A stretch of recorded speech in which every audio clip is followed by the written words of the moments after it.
Good morning, everybody. Happy Friday. So glad we made it to the end of the week. We've got a lot to talk about. I know you guys see the headlines. These parents are going a little too far. Also have an update on the young lady who sucker punched somebody during a game, so we're going to get into that. But first, make sure you hit that subscribe button. Lord, I'm so glad it's the weekend. Give this video a thumbs up, share it with your friends. And now here's the Fumble Squad. I'm Jackie Ray. You can follow me on all things social media at Jackie Ray TV. It's your boy Chris. You can find me everywhere at CK2K. And yes, thank God it's Friday. Yes, man. So if you guys follow me on my social media, you know that I was having a really hard time last night. One of my favorite players in the NFL, Demaryius, has passed away. I love Demaryius. I had a chance to meet him twice in Denver. He is probably one of the nicest athletes that I've met thus far. He's got a smile that'll knock a room down. He's just really gentle, kind of happy guy. Don't have enough details right now to really talk about it. We just know that so far the reports are it was for medical reasons, but they haven't disclosed what those medical reasons are. So I'm sure we'll have another update on that on Monday, but it's just a very tragic. His birthday, same day as my dad, Christmas Day, he would have been 34. So it's just really, really tragic time. Our thoughts and prayers are definitely with the Thomas family, but let's try to move on. I would like to say we're moving on to a brighter note in Need to Know News, but we're not. Things are just weird in our world right now. I feel like this is our crime episode because we're going to talk about a few things today that just don't really make sense. So if you guys don't remember, I think it was either the day of my birthday, which is November 9th, or the day after all these reports. TMZ originally broke the story about this 15-year-old young lady who is actually the daughter of former NBA player Corey Benjamin, and she just sucker punched this girl. I kind of giggled at it because I have a weird sense of humor, but let me just recap for you that situation. So let me show you the original video that TMZ released. So take a look.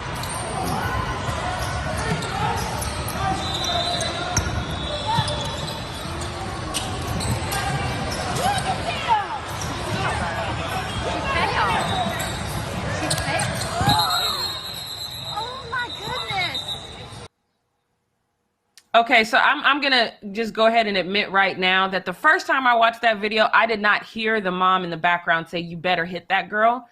But if you listen really carefully, you can see as soon as her daughter gets kind of tangled up with that young lady, mama says, "You better hit that girl." And it was almost like the Winter Soldier, like they had something programmed in her head.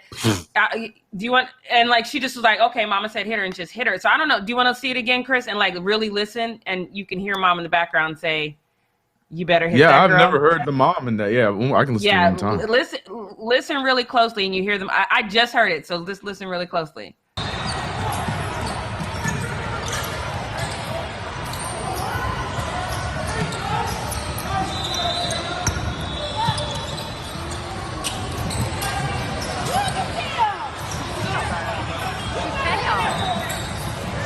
Oh, yeah, okay.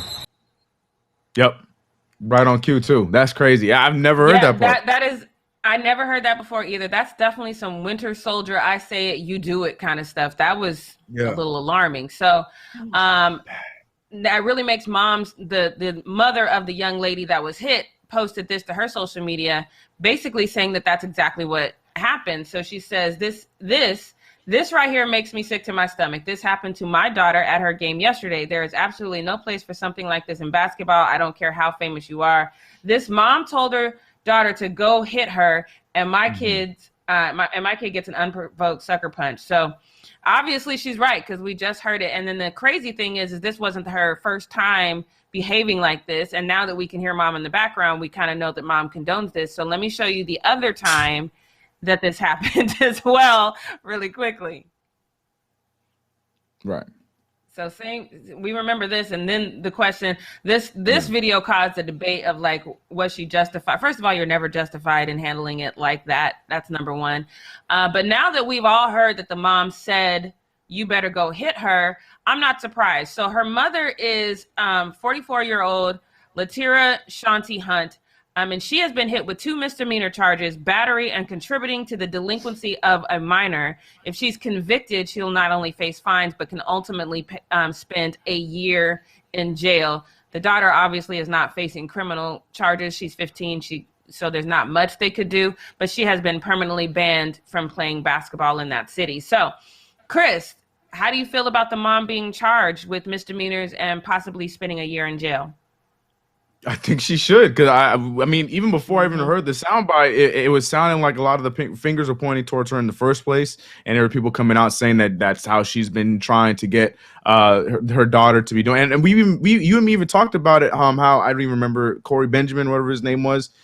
He seemed as shocked as we were, and he was upset with his daughter when he found out the news, because it's obviously probably a situation where him and the mom are not together, or maybe never were. I don't know, but you could tell he was not. He didn't have a clue that this is what was going on, and you know that his daughter was out there wrecking fools and stuff like that. So yeah, I 100% as a parent, yeah, I would feel the type of way for sure, because. And the main thing, too, is it's like the plays weren't even that bad. Like, I'm not saying that if she got elbowed or thrown down, it deserves to be, knocked out. But for the smallest play, like that first clip, for her to say, you better hit her, I don't understand why she tried to draw a foul. It wasn't there. I don't understand what we're looking at right now. So, yeah, she out there using her damn daughter as a weapon on these poor other little kids that don't deserve that. So, yeah, I think definitely she deserves some sort of consequence, and I'm cool with the consequence that they're gonna give her if they go forward with it. Yeah, I was looking a little bit more into this, trying to find out more details about this woman, and I couldn't find anything. If she does have social media, she's obviously disabled all of it now. I did, however, find that in 2016, Corey was facing a domestic violence charge. It didn't go anywhere, and one of the reports said that he had hit this woman, but when he was found, he was kind of curled up in the corner. So I'm like, ooh, I wonder if this was her and she was hitting him too. Like, you know what I mean? But nothing ever came of that. But obviously you don't know, and this is that situation. I don't think it's ever okay. It's kind of surprising to me that a mother would boldly tell her daughter to hit somebody else. And the way that the young lady reacted to it, it makes me feel like this isn't the first time the mother has instructed her to do something like this. So I 100% agree. Not only are these criminal charges warranted, we've got to deprogram the daughter. We've got to retrain her that the things that mama has taught you are not okay. This is not how we behave in society. And this is how we go forward from here. Because my main concern right now is her. She's still young enough. She's going to make stupid mistakes, especially when her parents are guiding her. Her mother. I don't want to say her parents because Corey was mortified. But when her mother is guiding her this way, obviously there's some things that she's been trained to do that you can address. So hopefully this is a wake-up call for her that this is not how you behave in public, and I'm glad that these criminal charges were levied against her. But that's all we got for Need to Know News on this Friday. Chris, take it away. All right, ladies and gentlemen, it's time for Post Up on this crazy, crazy Friday. This is in fact a crazy show because we got a lot of crazy things to talk about. And this one right here, I was going to try and investigate in this a little bit because I'm a little confused as to why I guess former UFC fighter, I thought he was doing, I don't know, that's how much I pay attention to UFC. Jake Shields was tweeting. He went out and tweeted out a very, very reckless tweet. And I'm gonna start with that, and then after I read some of these responses, you'll see why I'm like, all right, you know what? Okay. Anyways, but Jake Shields, he put out this tweet saying, "I wonder why trans men aren't dominating men's sports the way that trans women are dominating women's sports." Huh? The Soldier Boy, the meme, huh? Like that's how I feel about this. I'm trying to understand, like, what the hell are we talking about right now? Okay, so my first thing was like, all right, maybe he's hacked, or maybe this dude is just that stupid. I don't know what's going on with this. So, curious minds is like, let's just see. It's Twitter. Let's see what the comments are like. Let's see what the responses are like. Well, I weeded through a lot of them, and a lot of them were a lot like this one right here. This isn't as silly and trolling as it sounds. It was quite common when I was 10 to 14 age range. That girl would dominate in boys sports, baseball, hockey. That part is true. They tend to mature earlier and can often outcompete boys at this age. Now, the thing is, there's facts in this, but my man is out here trying to defend that initial tweet that I'm trying to understand the hell space that tweet came out from in the first place. So I'm looking at this, I'm like, yo, this dude really out here trying to respond. And then the one person that responded is like, bro, what are we talking about? And then this next tweet right here was when I shut it all off and I said, you know what? I'm going to let the chat and Jackie Ray handle this one. This next tweet right here, this was his response. Climate change. I can't. 2 retweets and 10 likes. That is 10 likes and 2 retweets too many. So on that note, Jackie, what the hell you think was going on here with Jake's Monza? You think he's just that stupid? You think you're gonna give him the hacked excuse? The hell's going on here? I think at some point he was sitting down and he was watching, because I believe her name is Fallon. She's the transgender fighter, and she in her first five fights basically was knocking out women like she was a dude. You know what I mean? So and I had huge problems with that. You can go to my YouTube page and I'm like, no, this ain't right. So in my head, I'm like, okay, he's retired. Fox. He's got Fallon Fox. Okay. He's got a bunch of time on his hand. He probably watched some of her old fights where it literally does look like, and I'm not being disrespectful, I'm saying go watch her first couple fights. It looks like a girl is getting beat up by a big old man. And so maybe he was just watching those and was like, hold on, like there's no woman who can go through that change and come in and dominate in men's sports. Like I think his question was, why are we allowing this? I think that's what his question was. But that's not how he phrased it. I don't know. Like, I understand if you're trying to start that conversation. I might be giving him too much credit. I think you are, but yeah, because if like I'm okay if like feel out whatever you want to feel. I'm okay with you starting that kind of conversation because that's what Twitter's about. But wording it this way, that's not it. That's not it. Because like Jackie said, if you check out, I'm sure the clipper is like 2 minutes long because that's how long those fights seem like those. But yeah, Fallon Fox, she went in there and she was taking care of business with these other poor girls. And that's the thing though, like just like, and if you think about, I talk about with Jake Paul all the time, but you talk about these new fighters, they're gonna be fighting scrubs or nobodies and stuff like that. So imagine then on top of that, then you are, you're transgender and you probably have that strength on these newbie fighters and stuff like that. It's gonna look the way it looked for her. But yeah, if that's the conversation he was trying to start, that wasn't the tweet for it. That was not the tweet for it. I just like I said, those responses helped me. Go ahead. Yeah, when I saw that, people were, because I was like, oh, he's talking about Fallon. Like it didn't even trigger me the way that it did other people, because I was like, he's talking about Fallon, because I've been saying that. And then the one fight she did lose, I saw a couple people saying that she lost that fight on purpose to change the narrative, because that's the whole narrative that was around her. So it was like this whole, a lot of people who actually watched UFC immediately went to her, which is why I felt like that's what he was trying to say. But I feel like retirement's just not doing him that well. Like he's just sitting around. I'm like, let me just type this real quick. Well, we gonna talk about it, dude. Oh, go ahead. Gary Turbo gave us $5. Thank you so much, Gary Turbo. He says, when I was on the high school wrestling team, one of my male teammates got slammed so hard by a female opponent, it sounded like a gunshot. God. Yeah, that's what I'm saying. Like that first response, like it's not wrong. Like I'm not disagreeing with that, but I just don't know if that's the right argument for that. I don't know. But yeah, female, y'all come out the gates ready to go. Like, you know what I mean? Us guys, like it takes us a minute to figure everything out.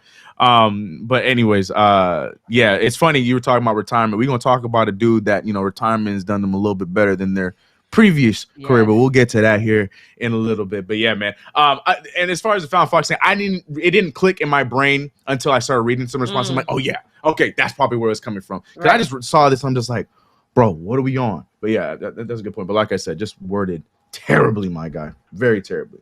But from that, we go to Tom Brady, Jackie's new favorite player, Tampa Tom, as she calls him. He was awarded I forgot the name, the SI Sports Person of the Year award. And Tom Brady, like I said, this dude, Tampa Bay Tom Brady guy, Tampa Bay or Tampa Tom, whatever you want to call him, he's a bit different. He's a bit different because, before he would take this award and be like, yep, that's me, I'm that guy, and move on. But now he's feeling a type of way about being awarded this award. He thinks that this is something that, singles out players, being that he plays in a team sport. Listen to his entire speech. That was obviously an incredible, very humbling experience for me just to have something like that.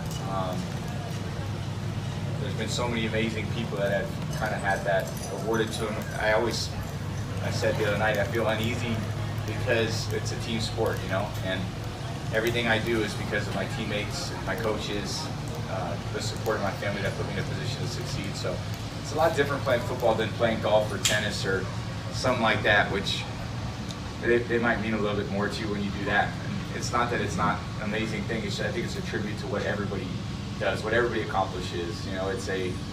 Football's the ultimate team sport. You can't do anything without the help of everybody else. And I'm just grateful to have amazing teammates, coaches, organization, and the support of my family and friends. Speaking of it, the hope around. Right.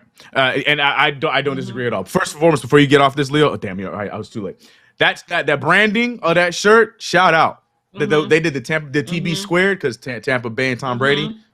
Immaculate branding. That's why I got to get. I mean, the design could be a little bit cooler. It's just literally just like what Times New Roman T and a B and it's 2. But regardless, like great use of the branding. I expect a better font for the next go around. Anyways, this is not about that. I agree with everything Tom Brady has to say in this. I completely agree with it. It's just funny who it's coming from because in all my years, I would never thought that Tom Brady would accept a award like this. I think he would, accept it, say what's up, and then move on. But to go into that depth and, to show that kind of respect, I love it. I think he's 100% correct. Like, especially like the sorts he mentioned, like a tennis or golf or something like that, where you get that. Yeah. But just like, like the MVP and those other kind of things, like this is all a result of what your team has helped you get to that point. Like, it is a team sport. So I agree with Tom Brady on that one for sure. And it's just weird to hear him say that's all it was for me. This isn't the first time he said it, though. That's one of the reasons why this is so interesting to me, because I think the world. When did he say it? Well, at least America. So he said it in New England. He said that when he gets a lot of, it was I forget what award he won or if it was right after a Super Bowl, but he said something like that. He said something to the effect of, he didn't go this deep into it, but he said something to the effect like, all these accolades would be great if I was Tiger Woods, because that means I did it by myself. So he said something like that, but so he reflected. So this isn't it's just that we hated him so much then. Maybe that's what it was. I was blinded by rage. Yeah. Okay. That's probably what it was. I apologize then, bro. I mean, I don't apologize because you're still on Tampa Bay, but yeah. Okay. Right. All right. So I was letting my haterade get in the way. Understood. The chat's still going on. I remember when he said that, and I think right at the time we had found out that Tiger Woods had slept with something like 50 people, and I was like, "Oh, so you want to be like Tiger Woods? Of course you do, Tom Brady." It was like something right, with that whole thing. right, flip it around. Right. Oh, great! You mentioned Tiger Woods. Oh, yeah. Also, shout out to Tiger. Him and Charlie about to do a duo together here in a week or some change. Like that's gonna be kind of cool. I'm gonna be looking at that. Hope everything is good with him. But yeah, so we were talking about retired players. We were talking about Mr. Jake Shields before, and I don't know if people remember. I know Jackie remembers, and I'm sure there's some old heads and some OGs that watch football back and they remember. But Pat McAfee has made a complete new life since his retirement. Yes, people forget this dude played football as well. He doesn't just have the stuff in his set just because he likes sports and he's really good at knowing sports. He was a punter for about 8 seasons. People forget that part. Well, regardless, his post career, sure, we'll go with that. His post-career has been going very well for him because a lot of people like Jackie. She's mentioned that she's a fan of the show. I like watching the clips from time to time. I am not sat and watched the entire show probably other than like 2 times, but I love watching his clips because I think his sound bites are really good. He has no problem challenging some people on a lot of common beliefs in sports and stuff like that. And I think it's really dope. I think that's what you need if you're going to be in that arena. So all that being said, FanDuel agrees because they decided, according to Ian Rappaport, I mean, he got the one of the great what's the word? What would you call this? Newsbreakers of the NFL and one of the great newsbreakers of the NBA to talk about this dude's deal. So Ian Rappaport started off with sources. The Pat McAfee Show and FanDuel have agreed to terms on a new deal, ensuring that FanDuel continues to be the exclusive sports book of the show. It's a 4-year massive deal that includes an opt-out after 3 years. So that's Ian Rappaport. And then he threw the lob, see what I'm doing here, to Shams Charania, who is the NBA guy who put the financials on it so we know how much it is he's getting paid. So Shams then quote tweeted it saying it's roughly $30 million per year deal, industry sources say. Now, I'm looking at this. I'm like, get your money, Pat. That's what's up. Get your money, get your money. But then I thought to myself, I'm like, yo, did he even make that much money playing in the NFL? Nope. Probably not. He did so let's not. look and do. He did He not. definitely did not. Let's do the math together, Chad. Because like I said, I was gonna make sure we figured it out together. So I pulled up. Sorry for going to your pockets, Pat. But we pulled up your contracts from your time in the NFL, and yes, he played many stints with the Indianapolis Colts. And you can see it. We don't even have to do the math. You can see just look at the average salary in each season. And you can add that up per year. So that 452 times for you. Like look, $1 million. We'll round it up for you, Pat. A $2 million contract in your first 4 years, your rookie deal. Then he re-upped for one more season for close to 3, and then he came back, on a $14 million deal for 5 years. So he almost got there. When I use almost very loosely, but that is over 8 years of playing in the NFL as a punter, and then now he's getting $30 million a year. On a 4-year deal.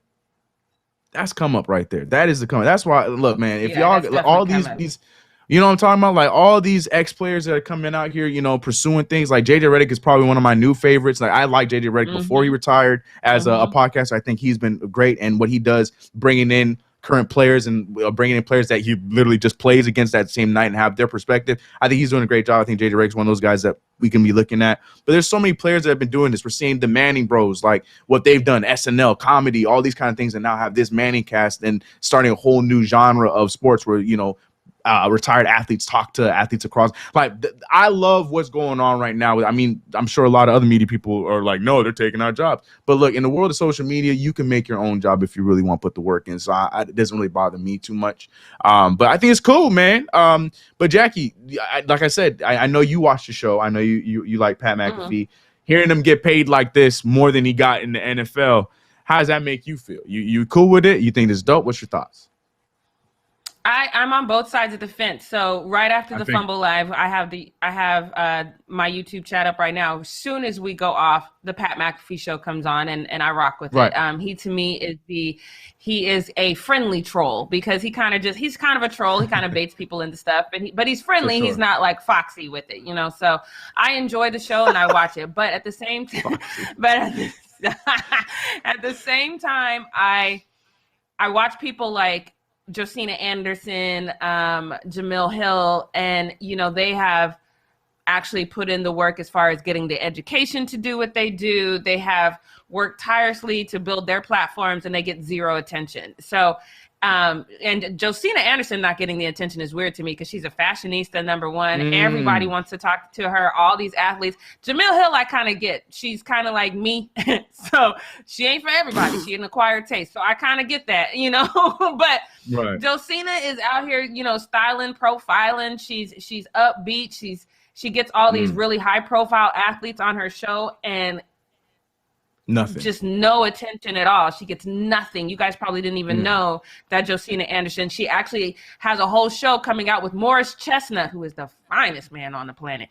Bet y'all didn't know that either. So you know what I mean? It's just one of those things where you start to wonder. So I'm not a Morris Chestnut. Anyway. You can have it. I'll take Idris. Go ahead. I do not like Morris Chestnut. I think he is. Anyways, continue. Go ahead. Idris Elba, though. Go ahead. Yeah. Go ahead, Idris. Go ahead, dog. Outside of Idris. All right. So, but she has, this well-known actor, all these athletes, and she gets no attention at all. That's always going to bother me, especially when it comes to black journalists who actually have to work 5 times as hard to get 1/3 of the credit. That's always going to bother me. Am I upset that Pat McAfee, because of who he is as a person? No. It still does bother me, though, that this isn't an even playing field, especially for black women yet. Got you. I understand that. And that's my thing. Like, I when I look at these things, I don't really feel like I have that much of I'm not really too, and like, it's cool. Like, I look at this and I think it's cool. But I'm gonna be real. I'm team internet. If you know my brand, I am everywhere on the internet. Right. You want gaming videos and stuff like that, I do gaming, sports. You guys know Knicks and everything like that. Fumble, we talk about all sports. That's how I'm team internet. I've never been huge on wanting to do like the TV stuff like that. At least not in an analyst perspective like this. So, I like I said, I love pushing people. Like, if you have an opinion and you have a voice and you're really good at it, I always tell you, then work. Like, go ahead and go and do it. Like, I feel like there's a spot and there's a space for everybody. You know what I mean? So, When I see like TV brands and these kind of things like that, like I'm like, okay, cool. Oh, this guy was an ex-player and he's making his own name, so I see that's kind of cool. But to your point, I think that's a very good point. It's something I wasn't even thinking about, but I definitely know, like you said, it's not an even playing field. And like you mentioned, although it is not a full, I'm gonna use what you said, a full Foxy troll, he is a guy that is going to push buttons and he's going to troll a bit, but it's not to the extent where you're like, I'm not watching this guy no more. You know what I mean? Right. But he can do that. But then, when someone like Jamil Hill and other people, they do that, then they get written off. It's like, I can't listen to this right now. So I think that's a very good point. That's a very good point as well. Yeah. To me, I just can't get over the fact. I get he's a punter, Kev. I see you. But the fact that this man is making more money now than he did when he played in the NFL. Go ahead, I guess. Crazy. Get your money. Go ahead, get your money. Crazy. That's absolutely insane. But yeah, let me know what you guys are thinking about that in the comments below. So that was the few seconds. Him and Tom Brady were the few seconds of, oh, that's nice that we're gonna have on the show, because we can go right back to the crazy. Because this man, and you know what?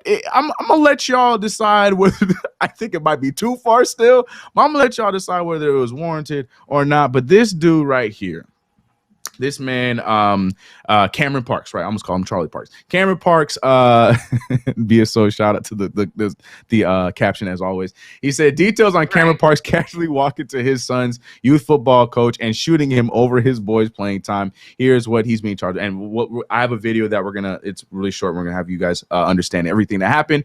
But yes, in less words, Cameron Parks, who is a father of a kid that is playing for a football team, was really upset because his son was not getting playtime. And, this happens all the time, as a sibling, as a father, as a whatever, you want to see your younger or older or your kid or whatever playing in a game because you are going to be their biggest fan. We all have that little bit of LeVar Ball in our heart because we all believe that whoever is going to be a superstar, so you want to see them play. But Cameron Parks, he acted on it. And there's more details to this in this video. Listen to this. Court documents accuse Parks of shooting Martin Walker, his son's football coach, in the leg on November 22nd. Records show Walker's girlfriend told police Parks was upset his son's leg was injured during a football game in Tennessee. The court documents say Parks forced a neighbor at gunpoint to walk to the victim's door and knock on it. The court document also details cell phone records of threatening messages with Parks to the victim, along with a threatening phone call. The victim told police that Parks is also an Indy youth football coach. Parks, who again is out on bond, also has prior convictions of robbery, burglary, and resisting law enforcement. Oh, he's a peach. This man, like the levels of it, like you just see initially, like, yeah, he shot a dude in the leg. Like you think like, damn, that's a lot, bro. But there was more. The man forced a neighbor. Like this is going to be a movie. This is going to be a movie. So be on the lookout for this movie that's going to come out, because this seemed like it was scripted. The man forced a neighbor at gunpoint on some, hiding behind the wall while the neighbor's at the door talking to him like, hey, neighbor, so you want to come out and look at my flower beds real quick? There's somebody on the side. Yeah, come on, let's go talk real quick. And then he baited him out to get shot in the leg. And then on top of that, this dude is a coach for himself. And on top of this, the dude has already got other charges on him. The entire thing is absolutely insane. Point blank, period. I understand you get upset if you think that a coach is, I get that. I understand that. That makes you feel type of way. I get it. But at the same time, as a coach, you should know that this is not how you handle the situation. If you went and just socked the dude and that's what it was, then all right, we might be having a different conversation. But you shot the dude in the leg by holding somebody else, by baiting him by holding somebody else at gunpoint. Jackie, come on, man. I know we got what we're not gonna do coming up later, but look, this is what we're not gonna do. That is too much. That is too much. That is too much. That is too much. The man used his neighbor as bait. What? That's not like a GTA mission. And I know this is gonna be weird. I think the part that bothers me most about this is, oh God, did he think he was gonna get away? Right. That's what I'm saying. Oh my God, I don't understand. Like, hey, I'm just gonna let this guy see my face. I'm gonna get this guy to make this guy come out. When this guy comes out, I'm gonna shoot him. Everybody done seen me, but it's fine.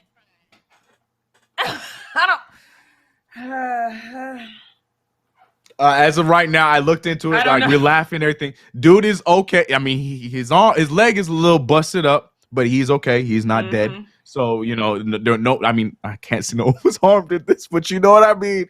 Like, you know, and died in the situation. But at the same time, like, this is absolutely insane. Like, the initial story is insane. Just what BSO put is insane. Right. Casually walks up to him and shoots him. But then the details, crazy. Go ahead. Here's the other part of it that's weird to me. So he apparently told him, and this, oh God, bless his heart, he's just not that smart. He apparently told him this was going to happen. He apparently told him, hey, if you don't leave cities or if you don't leave states with my son's leg, like what if you gonna feel my wrath? That's not what he said, but something like that. He basically told him he was gonna do this to him, you know? So you told him you were gonna do it. You kidnapped somebody to help you do it. You did it. Everybody saw you. Yeah. Who's his baby mama? That's what I want to know. Who is the child's mother? Right. I need more details. And do y'all still live in the same house and sleep in the same bed? And do you sleep with one eye open when you piss him off? Yeah, because he's going to shoot you in the leg. Yo, my man Ty is out of pocket with this one. I don't know if you saw Ty in the chat. Ty said, do the stanky leg, and put a gun, has the gun emoji. Oh, no. You are horrible. Shit, Ty. That's great. That's great. I'm stealing that. I'm stealing that. I'll give you your credit though, but I'm stealing that. Oh my gosh. And then actually, I'm done. I'm done. Yeah, this thing is crazy though. Absolutely insane. God. Absolutely insane. And now we're gonna wrap this thing up with a little bit of like a palate cleanser, if you will, after everything we just went through, the back and forth, the emotions. We have a referee that is very athletic, that helped out these guys when a ball was perched at the very top of the backboard. Hoopers know that this sucks because if you don't have a broom or anything nearby, shoes are coming off and you're throwing the shoes to hope that the ball falls down. But if you have a ref like this, you don't need to use your shoes. Check out the video.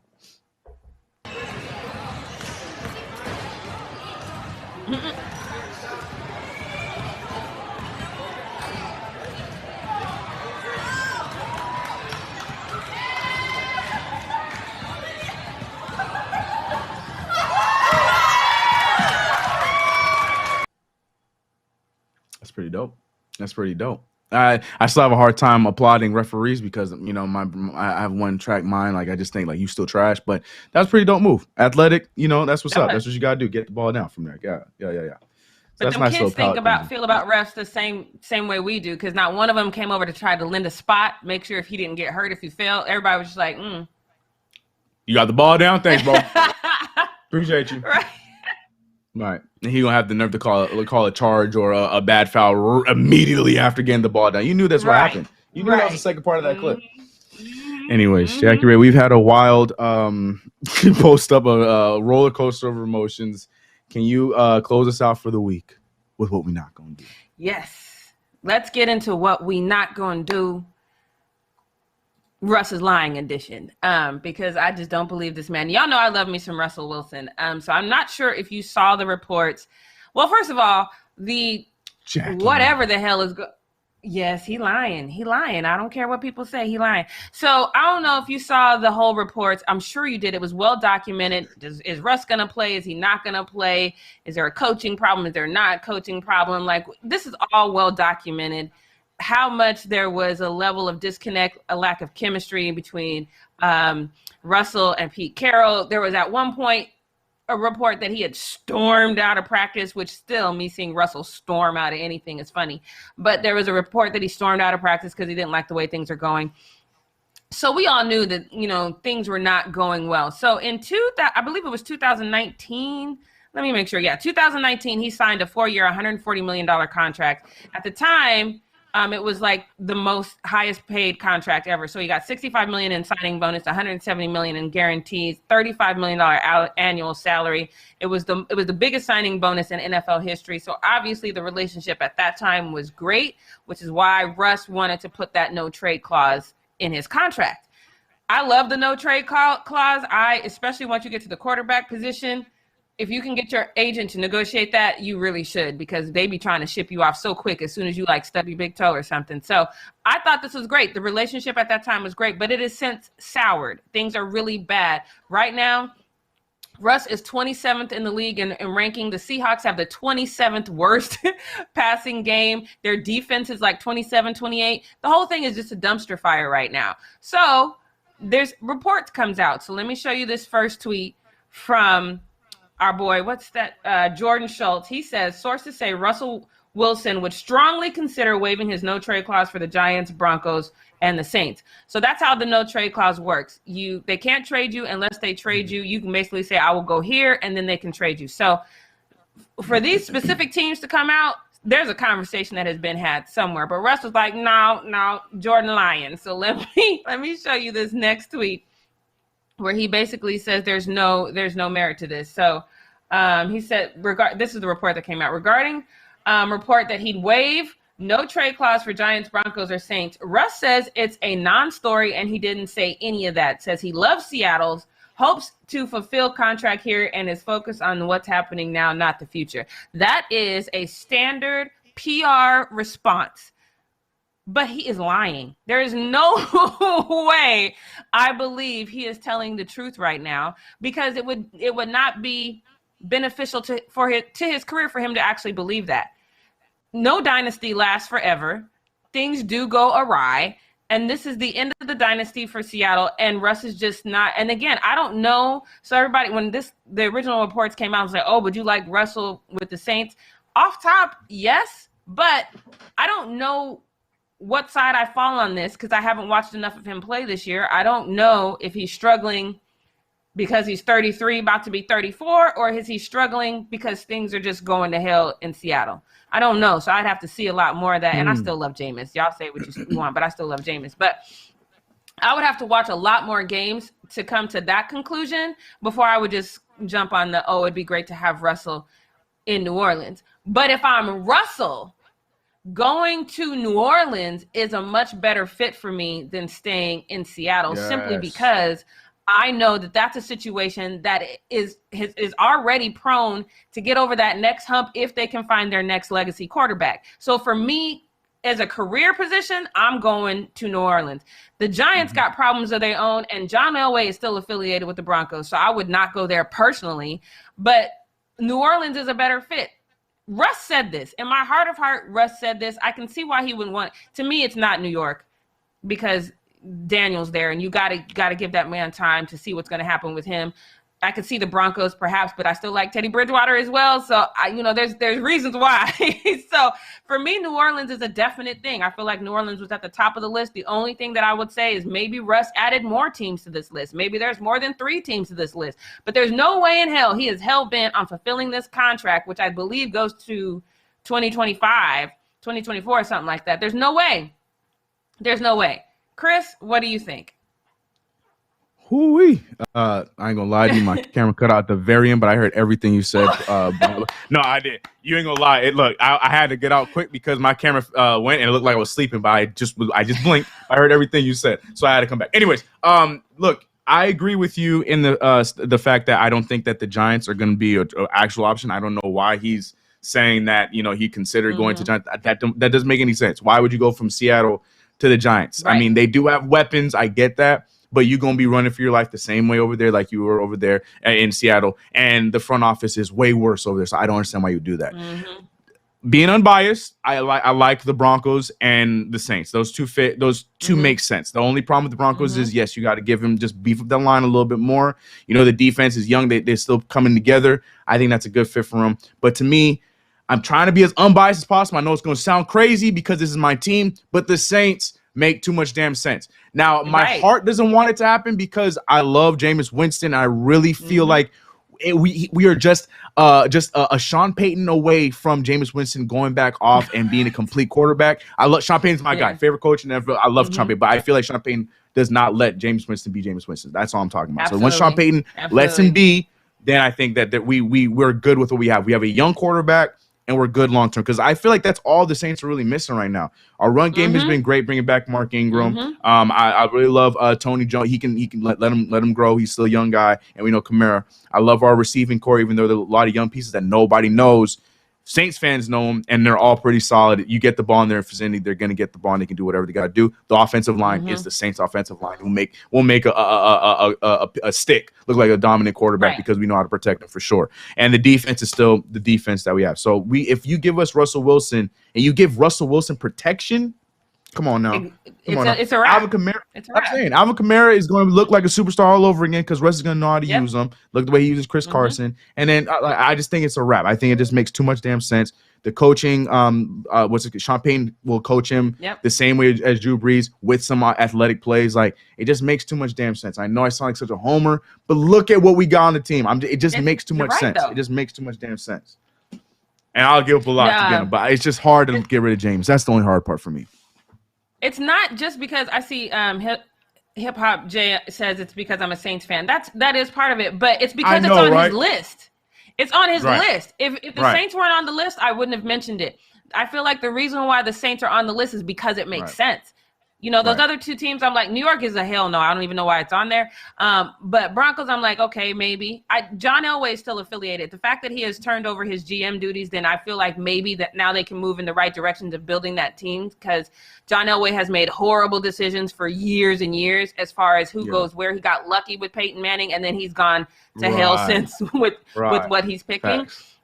So now that he's not the GM, there's a possibility that they will do exactly what you said. They'll beef up the line so Russell can get some protection, and then maybe get some other weapons around him. That's a possibility now. But John Elway is still affiliated with that organization, so that's why it's a no for me. But if you're talking about, I said 3 teams.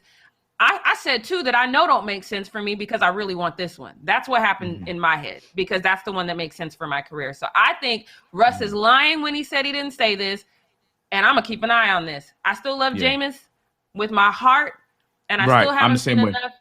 Yeah, I still haven't seen enough of Russ to know what I'm dealing with. Is it he's really declining, or is it Seattle? I have to watch more games. It's Seattle. It's 100% Seattle. It is 100% Seattle. Yes, it is 100% Seattle, because when he was not there, they still had the issues. And when he is there, the dude is on the floor more than he is standing up throwing any passes. Facts. And when he is able to get a pass off, we're talking about DK Metcalf 1,000% of the time. You know what I mean? So it is a Seattle problem over there going on. And I want to just real quick before we end the show, I want to highlight 2 comments right here that bring up 2 good points. The first one was Gary Tobro talking a series of comments saying that Atlanta, my only beef with Atlanta is the same thing as the Giants. Their front office right now, it seems like it's all over the place. Their offensive line is trash. But if they were able to retool the offensive line, maybe you can make that work. I understand the whole Atlanta thing. I see what you're trying to do there, but it's not. He's going to be in a similar situation. He's still going to be. Look at poor Matt Ryan. The minute he hikes the ball, he's already being sacked. And then I lost the other one. I had another one. Oh god, quick before we end. Where did it go? All right, I think I lost it. We might just have to move on. My holy king. He said Sierra wants him to go to New York, not Russ. What do you think about that? I've been given the la treatment. I mean, nah. You don't think so? Yeah. Well, I mean, they have a. I mean, and it's always on the surface. You never knows what goes on behind closed doors. But from what I've seen about them, he would consult her, like, baby, these are the 2 places I want to go. But ultimately, I think he's the man of that house. He'll take her input, but at the end of the day, he'll be like, that's cute. We going to New Orleans. So I don't think that's how that works. Yeah, but I think that for the reason why the Giants are on that radar, I agree with that. I think it is Sierra, but I don't think that's ultimately going to be why he goes if he goes to the Giants. I do think that he put that on there so when Sierra sees the report, she's like, "Oh, you listened? Okay, cool." He's thinking about me. Yeah, right. But anyways. All right, well, I'm ready to start the weekend, so we're going to do that right now. Make sure you are back here Monday morning at 9 a.m. Pacific Standard Time. We will see you next week. I don't have no good. Be safe. Bye. Thank you.